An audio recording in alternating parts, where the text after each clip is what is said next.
मन चंचल चपळ त्याचा हे का न लगे मेळ, त्याचा मेळच लागत नाही.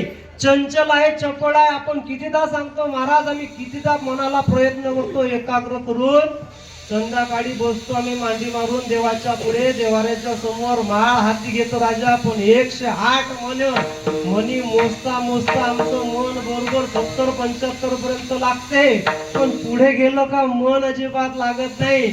सहज मला वाटते का एखादी 500 रुपयाच्या नोटावाली एखादं बंडल 100 नोटाचं घे, मोजण्याचा प्रयत्न कर, बरोबर मन लागते नोटा मोजताना.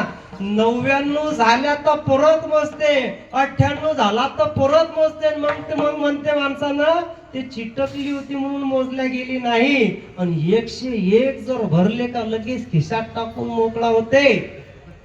मन जर पैसे मोजताना एकत्रित होत असेल, मन जर पैसा मोजताना लागत असेल, पण देवाच्या चरणावरती जर लागत नसेल, तर पूर्वजन्माचं पाप आड येत आहे हे सांगण्यापासून गत्यंतर नाही. विठ्ठला.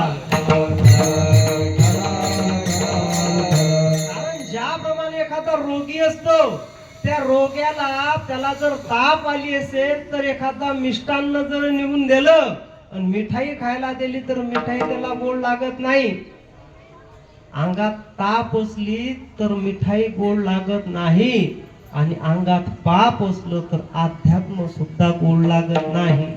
रोग्या विषतुल्य लागत असे मिष्टान्न, तोंडास कारण चव नाही. कारण तोंडाला चव नाही. अगदी त्याचप्रमाणे अंगात जर पाप असेल तर ते पाप धुवून काढण्याचं सामर्थ्य सुद्धा अध्यात्मात आहे. विठ्ठला विठ्ठला.